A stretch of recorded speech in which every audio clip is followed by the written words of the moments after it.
Bismillahirrahmanirrahim. Assalamualaikum warahmatullahi wabarakatuh.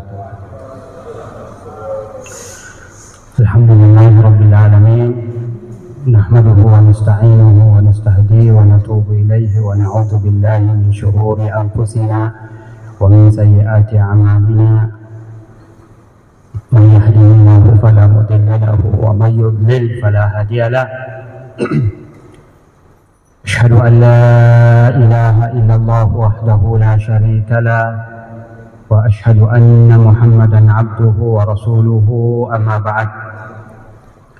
Jemaah salat subuh yang semoga senantiasa dirahmati oleh Allah Subhanahu wa taala. Kita memuji dan bersyukur kepada Allah Tabaraka wa taala atas segala limpahan rahmatnya kepada kita semua, terutama di subuh hari ini. Dengan izin Allah kembali kita sama-sama hadir untuk melaksanakan salat subuh secara berjamaah. Mudah-mudahan Allah Tabaraka wa taala mencurahkan keberkahan rahmat pada kita semua di subuh hari ini. Amin ya rabbal alamin. Yang kedua, jamaah yang berbahagia, kita mengirimkan salam salawat pada Nabi kita Muhammad sallallahu alaihi wasallam. Lewat perjuangan dan kerja keras beliau, kita dapat merasakan al-Islam. Kita berbahagia berbangga dengan Islam yang telah dibawa, diperjuangkan oleh Rasulullah Muhammad sallallahu alaihi wasallam. Jamaah subuh rahimakumullah, di subuh hari ini saya mengangkat surah selanjutnya setelah surah Al-Mujadilah pada pekan kemarin, 2 pertemuan, dan di subuh hari ini kita baca surah Al-Hasyr.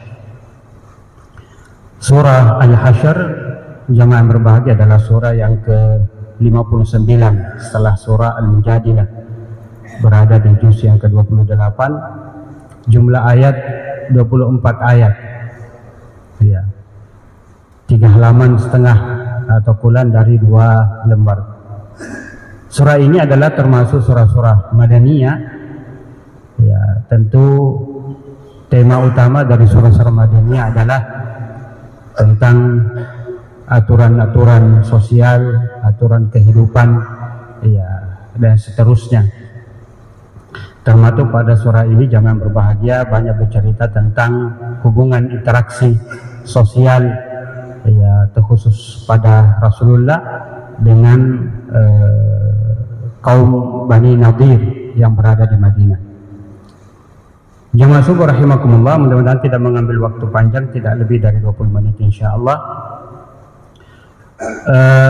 Kalau kita baca surah ini, ya, nanti saya berharap kita baca kembali, jamaah yang berbahagia. Surah ini bercerita banyak tentang Bani Nadir, salah satu komunitas orang Yahudi yang hidup di Madinah berdampingan dengan orang-orang Muslim. Yang kedua bercerita tentang orang-orang munafik. Ya, terkhusus dari kaum Bani Nadir.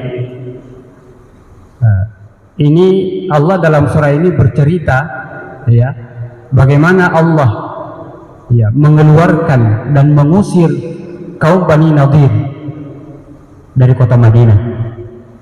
Ya. Kita kenal dalam sejarah bahwa ada istilah piagam Madinah.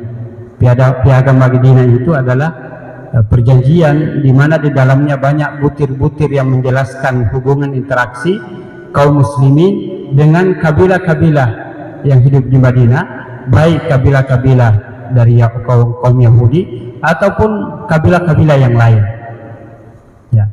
Termasuk salah satu butir perjanjian itu, piagam Madinah, adalah bahwa ada namanya keamanan bersama, bahwa penduduk Madinah, kaum muslimin dan komunitas yang hidup di sekitaran Madinah, kota Madinah dan di sekitaran Madinah, harus bekerja sama, ya, membantu untuk membela, saling menopang, membantu untuk membela, ya, mempertahankan Madinah. Kalau ada orang-orang di luar Madinah datang menyerang, harus saling membantu. Ya. Nah, ternyata, ya, perjanjian inilah yang kemudian dilanggar oleh Bani Nadir. Dia langgar, Pak. Ya. Dia justru malah membantu orang-orang kafir Quraisy Mekah, ya, memberikan informasi-informasi tentang kaum muslimin yang ada di Madinah, ya. Lalu kemudian bahkan membantu memberikan jalan orang-orang kafir Quraisy Mekah datang menyerang kaum muslimin, terutama pada perang Uhud, yang kemudian mengakibatkan kaum muslimin kekalahan, ya, banyak kekalahan dari orang-orang Islam. Itu satu pelanggaran mereka. Yang kedua pelanggaran yang dilakukan, yang sangat besar yang dilakukan kaum Bani Nadir ini adalah keinginan, ya, yang kuat, ya, ada tipu muslihat yang dilakukan untuk membunuh secara khusus Rasulullah Muhammad SAW. Ketika setelah terjadi perang Uhud, ya, kaum muslimin mengalami kekalahan dan banyak, ya, kekurangan daripada harta benda dari kaum muslimin, kemudian banyak persoalan.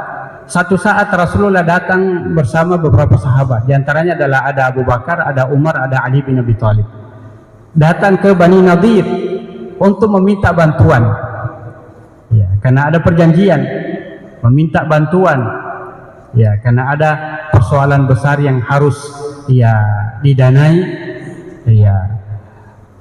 Datang ke sana bertemu dengan pemimpinnya, maka pemimpinnya, Pak, menyambut dengan hangat. Ya Muhammad, silahkan masuk. Ya Abu Qasim, silahkan masuk. Lalu kemudian Rasulullah menceritakan keinginannya, apa yang dia maksud, ya. Maka pimpinan kabilah mengatakan, kami akan bantu engkau Muhammad, jangan takut, jangan khawatir. Tapi di sisi lain ternyata sudah ada makar yang dibuat. Di luar sana sudah ada musyawarah-musyawarah kecil untuk membunuh Rasulullah Sallallahu Alaihi Wasallam. Mereka menawarkan di antara komunitas yang di luar itu, siapa yang berani mengangkat batu besar dari atas, ya, dari atas dinding di mana Rasulullah duduk di bawahnya, untuk menjatuhkan batu di atas pundak, di atas kepala Rasulullah Muhammad Sallallahu Alaihi Wasallam. Jadi kabilahnya, pimpinan kabilahnya, ya, seakan menyambut Rasulullah dengan begitu semangat, dengan begitu penghargaan, tetapi di sisi lain mereka sudah melakukan makar, bermusyawarah untuk membunuh Rasulullah Muhammad SAW saat itu. Tapi ternyata, jamaah rahimakumullah, Allah lebih dahulu memberikan berita itu, menceritakan berita itu kepada Rasulnya Muhammad melalui malaikat Jibril. Jadi ketika ternyata terjadi negosiasi itu, percakapan antara pemimpin Bani Nadir ini dengan kaum muslimin, Rasulullah bersama para sahabatnya, malaikat Jibril datang memberikan, ya, ilham, memberikan berita kepada Rasulullah bahwa engkau akan dibunuh. Maka saat itu ketika datang Jibril memberitahukan itu, Rasulullah langsung keluar dari tempat itu tanpa berbicara, tanpa ada omongan sepatah kata pun, bahkan tidak memberikan, ya, tidak berbicara kepada sahabat-sahabatnya Umar, ya, Abu Bakar, Ali dan radhiyallahu anhum jami'an, tidak memberi kabar. Tiba-tiba Rasulullah keluar pergi dan langsung pulang ke Madinah, kota Madinah. Sahabat-sahabat bertanya, kemana Rasulullah ini? Apa ada hajatnya? Ditunggu tidak datang, keluar tidak dilihat. Akhirnya mereka juga pulang. Begitu sampai di kota Madinah, Rasulullah langsung melakukan musyawarah dengan para sahabat, kumpulkan semua sahabatnya. Bani Nadir harus diserang saat ini. Ya, mereka sudah melakukan banyak pelanggaran, melanggar memberikan informasi banyak tentang kaum muslimin kepada orang kafir Quraisy di Mekah. Yang kedua, ya, barusan saja malaikat Jibril datang memberikan berita kepadaku bahwa mereka melakukan makar untuk menjatuhkan batu besar di atas kepala saya. Maka Rasulullah memutuskan untuk melakukan penyerahan Bani Nadir, salah satu kelompok kaum Yahudi Madinah. Maka Rasulullah keluar, Pak, bersama rombongannya. Nah, ternyata Bani Nadir ini punya benteng-benteng, di sekitar perkampungannya. Kemudian mereka dikelilingi oleh hutan, perkebunan kurma. Ya. Maka dalam riwayat itu disebutkan, ya, Rasulullah mengepung mereka sampai 10 hari. Mengepung mereka.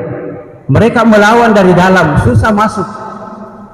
Sampai-sampai Rasulullah harus menebang banyak di antara pohon kurma, membakar banyak di antara pohon kurma, dan itu diizinkan oleh Allah kemudian dalam ayat ini. Ya, ya. Sampai hari ke-6. Ya. Kenapa Bani Nadir ini semakin kuat? Ya, silakan Pak. Bani Nadir ini merasa kuat, merasa hebat. Kaum munafik yang kemudian diceritakan di poin kedua dalam surah ini, kaum munafik di kota Madinah yang dipimpin oleh Abdullah bin Ubay, ketika mengetahui bahwa Rasulullah dan kaum muslimin datang untuk mengepung Bani Nadir, Abdullah bin Ubay mengirim utusan kepada Bani Nadir dengan mengatakan, jangan takut, kami bersama kalian. Jangan takut, kami punya pasukan sekitar 2000 pasukan yang akan membantu kalian. Maka kaum Yahudi Madinah semakin merasa kuat, semakin merasa hebat, ya, mau melawan dan bertahan. Tapi ditunggu Pak, ditunggu itu bantuannya kaum Yahudi. Bani Nadir tunggu bertahan, mereka sudah ketakutan sebenarnya dikepung, ya, orang-orang Muslim, tapi mereka menunggu bantuannya kaum munafik. Ternyata tidak ada datang, ya, tidak muncul. Lalu kemudian pada hari ke-6 mereka menyerah kepada kaum muslimin, kepada Rasulullah Muhammad SAW, dan mereka meminta, wahai Muhammad, ya, biarkan kami keluar dari kota Madinah, ya, kami kalah, kami keluar, ya, tapi berikan kami kesempatan untuk membawa harta benda yang kami bisa bawa. Maka Rasulullah menerima itu dan memberi kesempatan mengambil harta benda yang mereka bisa bawa, untahnya, ya, harta bendahnya, kurmahnya, bahkan disebutkan sampai ada yang membawa pintu-pintu rumahnya diangkut di atas onta, dibawa pergi, sebagian ke Syam, sebagian ke Khaybar, ya. Lalu kemudian semua yang ditinggalkan itu, tempatnya, rumah yang ditinggalkan, kebun kurma yang banyak, yang luas itu, diambil kaum muslimin. Yang itulah yang disebut dengan fai yang disebutkan dalam ayat ini. Jamaah rahimakumullah, saya membacakan beberapa ayat untuk mencocokkan tadi dengan riwayat yang kita sebutkan. Ya, kata Allah Subhanahu wa taala, a'udzubillahi minasyaitonir rajim. Sabbaha lillahi ma fis samawati wa ma fil ardi wa huwal azizul hakim. Bertasbih kepada Allah apa yang ada di langit, apa yang ada di bumi, dan Dia maha perkasa, Dia maha bijaksana. Perkasa, kuat, tidak ada yang bisa menghalangi, bijaksana dalam keputusannya. Artinya apa kata para ulama tafsir? Allah maha kuasa, maha perkasa melakukan apa saja, tapi Dia tidak melakukan sembarangan. Apa yang diputuskan, apa yang dilakukan adalah bijaksana. Itulah Allah Tabaraka wa Ta'ala. Lalu kemudian ayat kedua, kemudian Allah menceritakan, huwallazi akhrajal ladzina kafaru min ahlil kitabi min diyarihim li awwalil hasyri.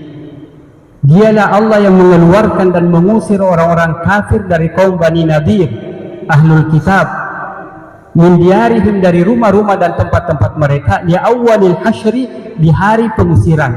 Jadi al-hasyr itu artinya adalah pengusiran. Disebutlah surah ini surah Al-Hasyr.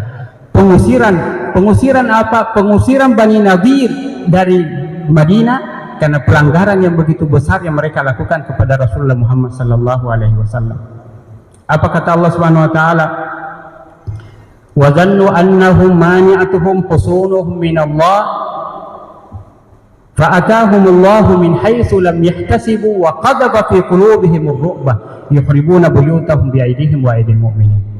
Mereka merasa, Bani Nadir ini, mereka merasa hebat, merasa kuat, ada bantuan. Mereka merasa bahwa benteng-benteng mereka di luaran perumahan mereka dan pohon-pohon kurma mampu menjaga mereka dari gempuran kaum muslimin.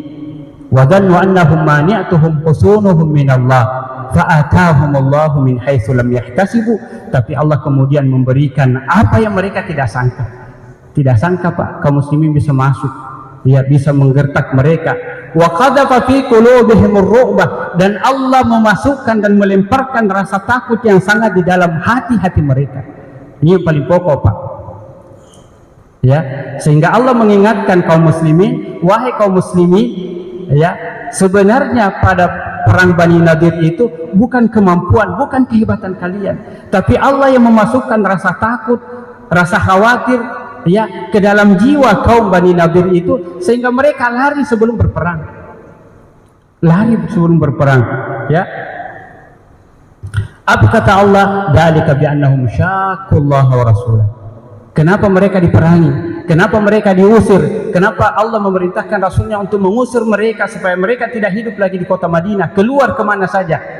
Kata Allah, dzalika bi'annahum syaqqullaha wa rasulahu. Karena mereka adalah orang-orang yang menentang Allah dan Rasulnya, menentang pergerakan agama kaum muslimin, agama Islam, menentang perjanjian yang mereka sudah adakan dengan kaum muslimin, melakukan makar untuk membunuh Rasulullah Muhammad sallallahu alaihi wasallam. Dzalika bi'annahum syaqqullaha wa rasulahu wa man yushaqqillah wa rasulahu fa innallaha syadidul iqab. Dan kata Allah, siapa yang menentang Allah dan Rasulnya, siapa saja termasuk Bani Nadir, maka ketahuilah bahwa siksa Allah, adab Allah maha pedih. Lalu kemudian Allah sebutkan tentang fai. Fai itu jamak berbahagia. Dalam ganimah harta rampasan itu ada dua istilah harta rampasan. Ada istilah ganimah. Ganimah itu adalah harta rampasan yang diambil kaum muslimin karena melalui peperangan, kontak fisik, ya, kontak fisik peperangan. Lalu kemudian ada harta rampasan, musuh kalah pergi, maka diambil harta rampasannya, ya, hartanya, ya, senjatanya dan seterusnya. Tapi di sini ada fai. Fai adalah harta rampasan yang diambil kaum muslimin dari musuh Islam, tidak melalui peperangan dan konfrontasi fisik. Maka di sini Allah sebutkan pada ayat 6, ayat 7, wa ma afa Allahu ala rasulihi minhum fama awjabtum alaihi min khairin wala rikab walakin Allah yusallitu rusulahu ala man yasha. Wahai Muhammad, wahai kaum muslimin, apa yang kamu dapat berupa fai, harta rampasan yang kamu dapat bukan melalui peperangan. Kata Allah, apa yang kamu dapat dari Bani Nadir itu bukan melalui peperangan, bukan melalui senjata, bukan melalui unta, kuda, ya, unta, kuda, melalui peperangan, tidak melalui peperangan. Tetapi kata Allah, walakin Allah yusallitu rusulahu ala man yasha. Tapi Allah memberikan kuasa kepada Rasulnya untuk menguasai Bani Nadir.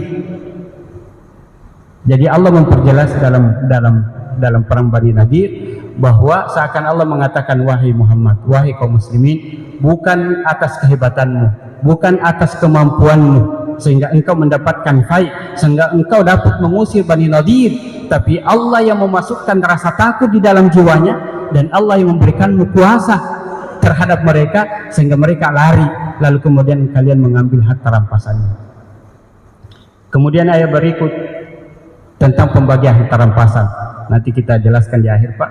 Ya, masuk rahimakumullah, ya, bahwa harta rampasan itu, ya, dibagi di kalangan kaum muslimin, ya, secara menyeluruh. Kemudian Allah memuji orang-orang kaum Ansar. Walladzina tabawwa'ud dara wal imana min qablihim yuhibbuna man hajara ilaihim wa la yajiduna fi sudurihim hajatan mimma utu wa yu'thiruna ala anfusihim walau kana bihim khasasa wa man yuqa syuhha nafsihi fa ulaika humul muflihun. Ayat 9, di sini Allah memuji kaum Ansar. Kaum Ansar itu adalah kaum muslimin yang berada di kota Madinah. Yang kata ayat ini, mereka sudah menempati kota Madinah sebelum orang-orang muhajir hijrah ke kota Madinah, dan mereka sebahagian sudah beriman kepada Rasulullah sebelum Rasulullah berhijrah di kota Madinah. Subhanallah, ya. Dan apa pujian Allah terhadap mereka? Yuhibbuna man hajar ilaihim. Kaum Ansar ini sangat cinta kepada orang-orang yang berhijrah kepada mereka. Saudara-saudaranya yang diusir dari kota Mekah, kaum muslimin hijrah ke kota Madinah, mereka sangat suka, sangat mencintai, menyambut mereka dengan tangan terbuka. Yuhibbuna man hajara ilaihim wa la yajiduna fi sudurihim hajatan mimma utu. Dan mereka kaum Ansar tidak ada di dalam diri mereka rasa iri, rasa benci terhadap pembagian-pembagian yang Rasulullah lakukan terhadap orang-orang muhajir. Dalam sejarah itu, Pak, Rasulullah banyak memberikan. Kalau ada harta rampasan, ada termasuk fai dalam cerita fai, harta rampasan dari Bani Nadir, ya, Rasulullah banyak memberikan ke kaum muhajir, apalagi yang miskin. Kaum muhajir itu kan mereka pergi meninggalkan semua harta benda yang ada di kota Mekah, sehingga banyak mendapatkan bantuan dari kaum Ansar di kota Madinah. Bahkan Rasulullah mempersaudarakan, ya, kaum Ansar dengan kaum muhajir. Maka kaum Ansar ini adalah seperti tulang punggungnya orang-orang muhajir. Maka Allah katakan, wala yajiduna fi sudurihim hajatan mimma utu. Mereka tidak menginginkan sedikit pun, bahkan tidak merasa benci, tidak merasa iri terhadap apa yang diberikan oleh orang-orang kaum muhajir dari Rasulullah Muhammad sallallahu alaihi wasallam. Wa yu'thiruna ala anfusihim walau kana bihim hasasa. Bahkan mereka lebih mendahulukan saudaranya, lebih mementingkan saudaranya dari kaum Ansar, walau kana bihim hasasa, walaupun sebenarnya mereka butuh. Mereka butuh, Pak. Maka para ulama tafsir menyebutkan inilah ayat yang menggambarkan memuji kaum Ansar, bagaimana mereka membuka hati mereka, menyiapkan tempat rumah, tempat, ya, kepada orang-orang muhajir yang berhijrah di kota Madinah. Kemudian jamaah subuh rahimakumullah, setelah itu Allah menceritakan bagaimana orang munafik, ya, menyalahi, berkhianat terhadap janjinya kepada Bani Nadir. Pada ayat 11 sampai ke bawah, kata Allah Subhanahu wa taala, alam tara ilal ladina nafaqu yaquluna li ikhwanihim alladina kafaru min ahli alkitab la in ukhrijtum lanakhrujanna ma'akum, ya, wa la nuti'u fikum ahadan abada wa in qultum lanansurannakum wallahu yashhadu innahum lakadzibun. Wahai Muhammad, coba perhatikan, lihat kembali orang-orang munafik yang mengatakan kepada saudara-saudaranya dari ahlul kitab Bani Nadir. Mereka mengatakan, kami akan bantu kalian, jangan takut, kami bersama kalian dengan 2000 pasukan. Ya, apa kata Allah? La in ukhriju la yakhrujuna ma'ahum. Ketahui bahwa orang-orang munafik itu yang diketuai oleh Abdullah bin Ubay, kalau Bani Nadir diusir keluar pergi, mereka tidak akan pergi bersama mereka. Omong kosong gitu, cerita palsu, Pak. Mereka mengatakan, kami bersama kalian, ya, kami akan membantu kalian. Tapi kata Allah, lihat, kalau mereka dimusuhi, mereka diusir, mereka pergi, mereka tidak akan pergi bersama mereka. Wala in qutilu, ya, la in ukhriju la yakhrijuna ma'ahum wala in qutilu la yansurunahum. Kalau Bani Nadir dimusuhi, diperangi, mereka tidak akan memberikan bantuan sedikit pun. Dan itu fakta, ya. Ternyata Bani Nadir ditunggu oleh kaum orang-orang munafik, ditunggu oleh Bani Nadir, tidak datang-datang, Pak. Akhirnya semakin takut, semakin takut, semakin takut. Pada hari ke-6 menyerah.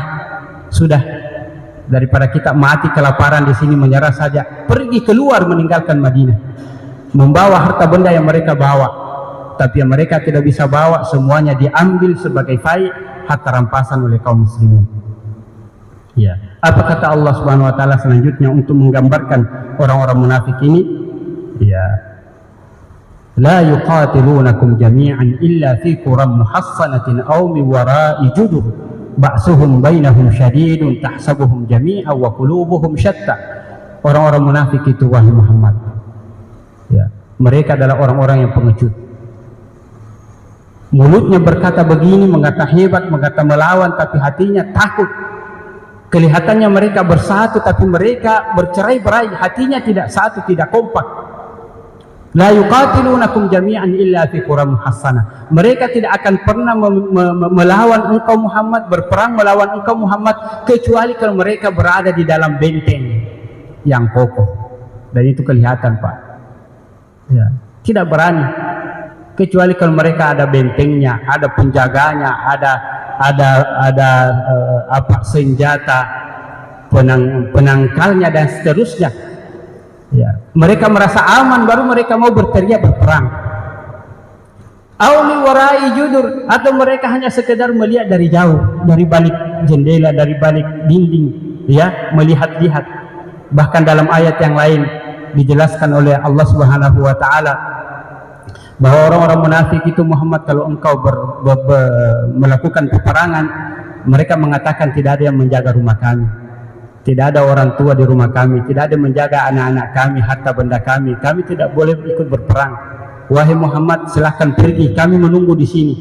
Yasaluna an ambaikum, mereka hanya menunggu-nunggu kabar. Menangi kapan kaum muslimin ini banyak harta rampasan. Tunggu-tunggu Pak, berita saja. Menang di sana. Banyak harta rampasan ini. Kalau kemenangan yang mereka dapat, mereka gembira. Oh, dapat bagian. Tapi kalau yang mereka dengarkan adalah kekalahan, mapacida ya. Nabi bilang sama teman-temannya, aku bilang memang jangan kau pergi. Kalah kau muslimin, jangan kau pergi. Begitu kata Allah Subhanahu wa taala menggambarkan orang-orang munafik. Maka kata Allah, kamatsali syaitan, ayat 11, ayat 16. Kamatsali syaitani idz qala lil insani kfur falamma kafara qala inni bari'um minka inni akhafullaha rabbal alamin. Orang-orang munafik itu kata Allah seperti syaitan. Apa kata syaitan? Idz qala lil insani kfur, mereka berkata kepada orang-orang, kepada manusia, kufur, tidak usah beriman kepada Muhammad, tidak ada itu Al-Quran, tidak usah beriman, omongan kosong itu, kata syaitan. Falamma kafar, ketika manusia mengikuti omongannya syaitan itu, tidak beriman kemudian taat dan mengikuti aturannya, anjurannya, apa kata syaitan? Inni bari'um minka inni akhafullaha rabbal alamin.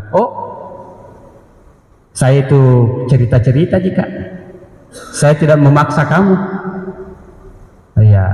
Dan itu juga pada hari kemudian ketika pertengkaran itu terjadi antara orang yang disesatkan dengan menyesatkan, mereka mengatakan, ya saya hanya mengajak, kamu mengikuti, saya tidak memaksa. Maka orang munafik kata Allah dalam surah ini seperti syaitan, mengajak manusia untuk kufur, tidak beriman, kemudian ketika diikuti mapacidan. Ini bari'um minka inni akhafullaha rabbal alamin. Jamaah subuh rahimakumullah, saya tidak baca semuanya. Kesimpulan yang kita ambil dari surah ini secara khusus menceritakan tentang kaum Bani Nadir yang diusir. Perintah Allah untuk mengusir kaum Bani Nadir dari kota Madinah karena pelanggaran yang sangat besar. Perjanjian piagam Madinah mereka langgar. Mereka memberikan berita-berita tentang kaum muslimin kepada kafir Quraisy. Bahkan mereka memberikan jalan, membantu dalam perang Uhud. Yang kedua yang mereka lakukan pelanggaran yang sangat besar adalah makar mereka untuk membunuh Rasulullah sallallahu alaihi wasallam. Hatinya kelihatan menerima Rasulullah. Selamat datang ya Abul Qasim, selamat datang, apa yang kami bisa bantu. Tapi di luar sana ada makar yang begitu kotor, ingin menjatuhkan batu besar di atas kepala Rasulullah. Tapi Allah menyelamatkan Rasulnya melalui malaikat Jibril, memberitahukan kepada Muhammad. Rasulullah pulang, lalu kemudian mengatur strategi perang. Lalu kemudian jamaah berbahagia, terjadi pengepungan sampai pada akhirnya mereka menyerah, mereka pergi meninggalkan kota Madinah. Maka adalah muncullah istilah fai.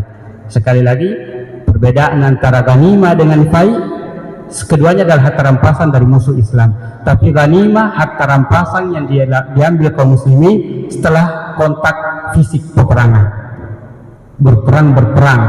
Lalu kemudian kalau musuh lari pergi meninggalkan harta benda, diambil, dan itu ada aturannya khusus di surah Al-Anfal. Wa'lamu anna ma ghanimtum fa anna lillahi khumusahu.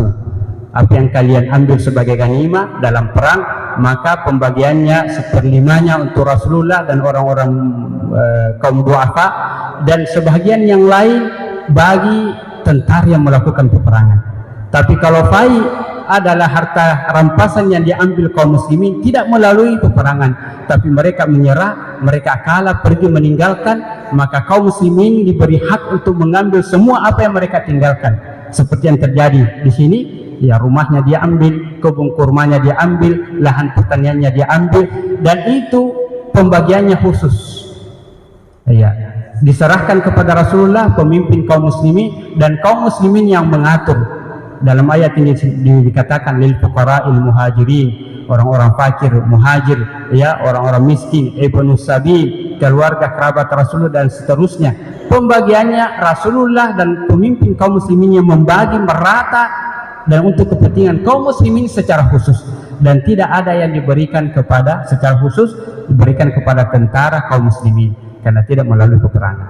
Jadi bedanya Pak, kalau ganimah ada pembagian untuk tentara pejuang, tapi kalau fai tidak ada secara khusus bagiannya tentara karena memang tidak terjadi peperangan, dan itu dibahas dalam buku-buku fikih baik ganimah dan fai secara khusus. Pelajaran yang ketiga bahwa kaum Yahudi adalah kaum yang dalam sejarah itu dikenal Pak dari dulu memang adalah karakternya keras, ya munafik dan seterusnya.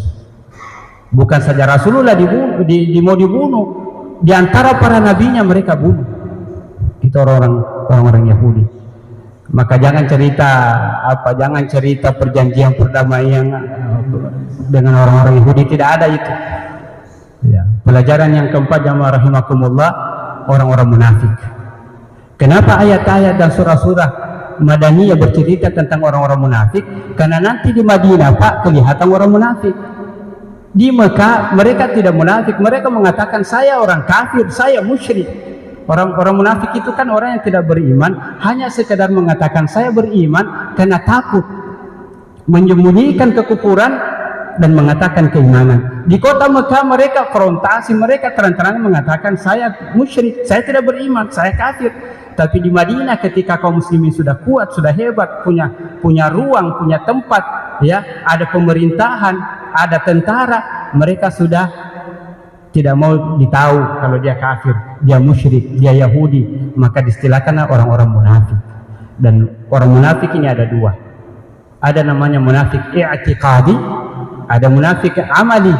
Munafik i'tiqadi adalah akidahnya memang munafik, aslinya memang orang tidak beriman. Apa dia musyrik, apa dia Yahudi, apa dia Nasrani, tidak beriman kepada Rasulullah, tapi mulutnya mengatakan saya bersama engkau wahai Muhammad, saya beriman. Itulah munafik i'tiqadi, akidahnya memang tidak beriman. Dan itulah Abdullah bin Ubay, pimpinannya di Madinah. Dan itulah yang disebutkan oleh Allah fi darkil asfali minan nar, innal munafikina, bahwa orang-orang munafik itu tempatnya di hari kemudian adalah di neraka yang paling dalam. Karena sebenarnya orang munafik lebih busuk daripada orang musyrik, orang Yahudi yang menyatakan dirinya lawan. Yang kedua ada istilah munafik amali. Munafik amali ini hati-hati kita, karena kadang-kadang sifat itu ada pada kita. Munafik amali artinya dia beriman pada Allah, percaya pada Allah, salat, puasa, haji dan seterusnya, tapi ada tuh sifat-sifat munafik yang ada pada hatinya, pada dirinya. Bohong-bohong tongi. Nah, kita kadang-kadang begitu Pak. Itu kata Rasulullah, ayatul munafik salah. Di antara sifat munafik itu ada 3. Idza haddasa kadzaba, kalau berbicara bohong. Wa idza wa'ada akhlafa, kalau berjanji tidak menepati. Wa idza tumina khana, kalau diberi amanah dia khianat. Ya. Siapa yang berkhianat? Kadang-kadang orang beriman Pak. Kadang-kadang kita berbohong, berdusta. Maka di situ ada sifat munafik yang ada pada kita, dan itu disebut dengan munafik amali. Sifatnya, karakternya ada kemunafikan. Ada yang berbeda dengan keimanan yang dia lakukan, menyalahi, maka disebut munafik amali. Ini Pak, hati-hati. Jangan ada orang berbohong, neraka kamu. Munafik kok. Munafik secara istilah, ya, amali. Tapi bukan hatinya, bukan i'tikadnya munafik. Maka harus kita bedakan Pak. Dan kita harus berhati-hati, jangan sampai ada sifat-sifat itu, dusta, khianat, berjanji tidak ditepati dan seterusnya ada pada diri kita. Kalau itu terus-menerus bisa merusak, menjadi fasik dan bisa merusak keimanan kita. Jamaah subuh rahimakumullah, saya mohon maaf melebihi dari 20 menit. Harapan saya dan kita semuanya tentu semoga apa yang kita baca memberikan gambaran, ya, ayat yang kita baca surah Al-Hasyr, oh ternyata ceritanya itu, ya, pengusiran Bani Nadir. Kenapa Allah mengusir mereka? Tentu dengan alasan. Maka Allah memulai ayat ini dengan kalimat sabbah lillahi ma fis samawati wa ma fil ard wa huwal azizul hakim. Bertasbih kepada Allah apa yang ada di langit, apa yang ada di bumi, dan dia maha perkasa melakukan apa saja. Tapi kecatat bahwa kekuasaan, keperkasaan Allah berbatas dengan hikmahnya. Wa huwal azizul hakim. Dan ayat ini juga, surah ini ditutup lagi dengan kalimat yusabbihu lillahi wal awwal wal akhir wal zahir. Kemudian kata Allah, yusabbihu lillahi ma fis samawati wal ard wa huwal azizul hakim. Bertasbih kepada Allah apa yang ada di langit dan di bumi, dan Dia Maha Perkasa, Dia Maha Bijaksana. Jadi surah ini dimulai dengan kalimat sabbaha dan diakhiri dengan kalimat yusabbihu. Mudah-mudahan memberikan manfaat. Mohon maaf atas segala kekurangan. Sekali lagi apa yang saya sampaikan hanya pemantik untuk mengajak kita untuk membaca lebih dalam dan lebih jauh insyaallah. Apa yang saya baca sampaikan mudah-mudahan memberikan manfaat. Kalau ada yang kurang, ada yang salah, dimaafkan dan ditutupi insyaallah, disempurnakan yang kurang. Subhanakallahumma wa bihamdika asyhadu an la ilaha illa anta astaghfiruka wa atubu ilaik. Assalamualaikum warahmatullahi wabarakatuh.